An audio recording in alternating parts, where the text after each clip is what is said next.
The U.S. is warning that Russia wants to swallow up large areas of eastern Ukraine altogether. Moscow previously indicated it wanted Donetsk and Luhansk to become what it called independent republics.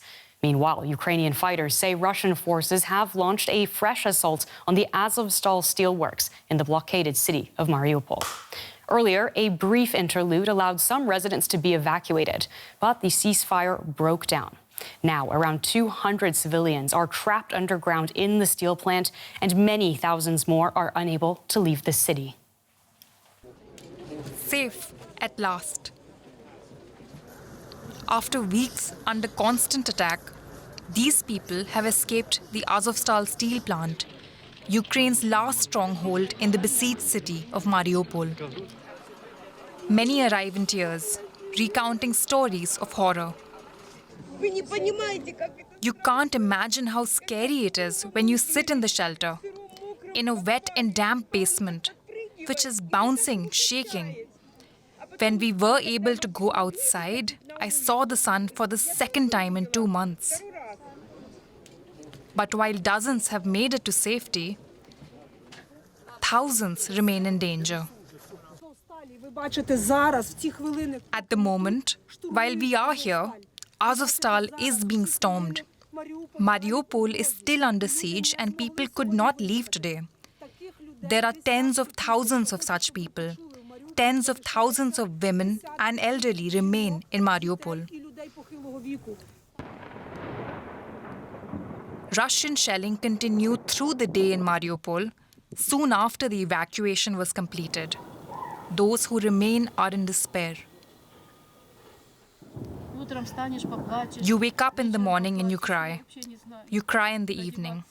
I don't know where to go at all. I am not alone. Imagine everything is destroyed. Everything is broken. Where should the people go now? Relatives of soldiers still fighting at the Azov plant held rallies in Kyiv today, demanding they be evacuated too. While Ukrainian authorities promise to continue the operation, they say international intervention will be crucial. And DW correspondent Emmanuel Chaz is following developments from Lviv in western Ukraine. We asked her for an update on the situation in Mariupol, which has come under more heavy shelling. We've heard reports of at least 2 women who died in that renewed shelling over Mariupol Azovstal steel plant. Also 10 civilians have been injured. So on Monday there were hopes of evacuating more people from Mariupol altogether, be there civilians in Azovstal or in the city. But those hopes have collapsed so far because of renewed and intense shelling. Not only is Mariupol steel plant attacked by artillery, it is also, it also gets bombed by the air. So the shelling has resumed there, and there's no end in sight to those fighting there at the moment. And I'd like to bring in Michael Kimmich. He is a visiting fellow at the German Marshall Fund of the United States and has worked on the Russia-Ukraine policy planning portfolio at the U.S. State Department under the Obama administration. Thanks so much for taking the time to speak to us. As the war drags on and Russia fails to make the gains that it's hoped for in the East, will that impact how serious Moscow will be about negotiations? I think at the moment Moscow is not serious at all about negotiations. And I think that will remain the case for the foreseeable future. They've not done enough militarily to coerce Ukraine, and Ukraine is so much in this fight that they're not going to be making any concessions anytime soon. So, I think diplomacy is a prospect at the moment, but it's a distant prospect. Okay. Well, Ukraine is, of course, suffering massive damage. And some U.S. and EU lawmakers are now saying that a Marshall Plan-type effort will be needed to rebuild. Are we seeing a post-conflict settlement taking shape here, even as Russia continues its advance? I think post-conflict is premature. This is a war that could last for several years, so it's unclear what post-conflict means time-wise at the moment. But there's such a groundswell of support for Ukraine that there's certainly the will to begin the financial work necessary for Ukraine's eventual reconstruction. And it makes a lot of policy sense to do that now, to start the planning now, for when the moment comes and that reconstruction is possible.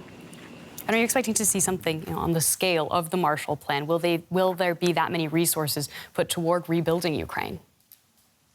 I think it's very possible because of the number of countries that have very serious concerns in the sense that they wish to invest in Ukraine's future. This includes Canada, the United States, Australia, New Zealand, South Korea, Japan, and much of Europe. All of the countries that are sanctioning Russia, I think, really wish to see a reconstituted Ukraine, and that's a very substantial part of the world economy. And this is all, of course, toward further integrating Ukraine in the Western Bloc. Shortly after it was invaded by Russia, Ukraine applied for membership of the European Union. Now we've heard Austrian Chancellor Alexander Schallenberg today calling EU enlargement a geostrategic instrument, and he wants Ukraine and Moldova to be given fast access to parts of the common market. How feasible do you think that would be? Well, I think access to the common market is one thing. I mean, Ukraine has already made strides in that direction with its association agreement with the European Union. It's hard to say what it means to discuss EU membership for a country that's in the midst of a war, and there are sort of basic questions. Would EU membership include Crimea or not include Crimea? Basic questions that have to be answered, but I think this is really a kind of emotional statement that's being made about Europe's hope for Ukraine's integration at the moment and also in the coming years. And exactly how would it help in the current situation? I think it really gives Ukrainians incentive. It gives them a sense that there is something waiting for them at the end of the tunnel. There's a light at the end of the tunnel, and that light is Europe. So even if the technical and practical details are very difficult to work out, even to conceptualize at the present moment, it amounts to a kind of European promise. And for a country that's in the midst of a brutal war, that means a lot. Okay.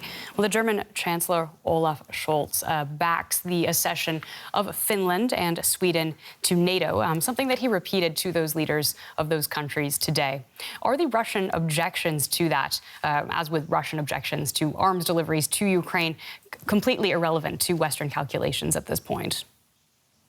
Well, they shouldn't be irrelevant. I mean, I think NATO exists in many ways to defend Europe from Russia, so Russia's attitudes and positions are relevant, but I don't think that there's anything that Russia can do to stand in the way of Sweden and Finland's accession into NATO. You have support from the U.S. government.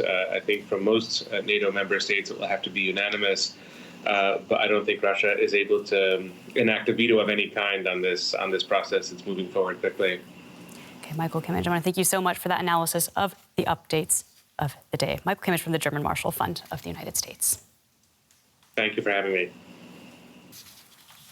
Well, Germany's conservative opposition leader has traveled to Ukraine to meet President Volodymyr Zelenskyy and other senior politicians. Friedrich Merz also went to Irpin, outside the capital, Kyiv, to get a picture of the destruction caused by the Russian army. Now, German Chancellor Olaf Scholz is under growing criticism for refusing to visit Ukraine, days ahead of elections in 2 German regional states.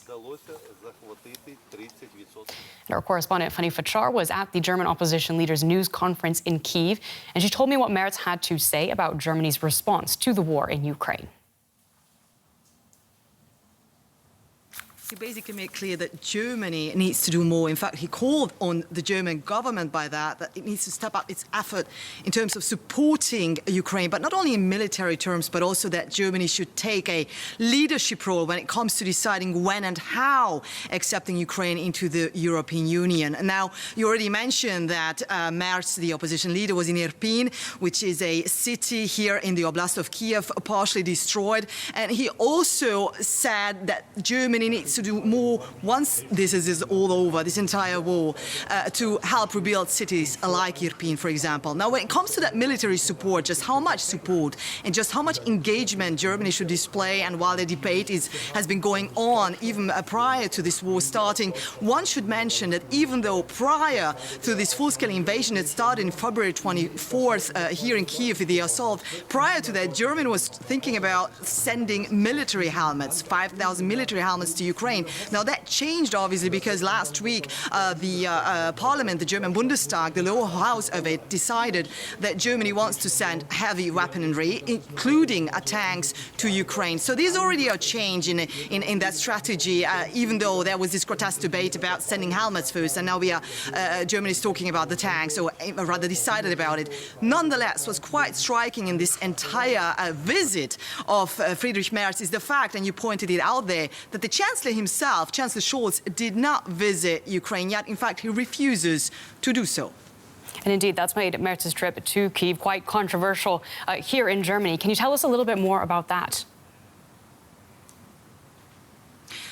Basically, this refusal comes amid the controversy that surrounded the planned visit of President Steinmeier just a few weeks ago, who was uninvited by Ukraine on the grounds that he has allegedly a bit too much of a close tie to Russia, especially during the time when he was foreign minister, so during the cabinet or the government of former Chancellor Merkel.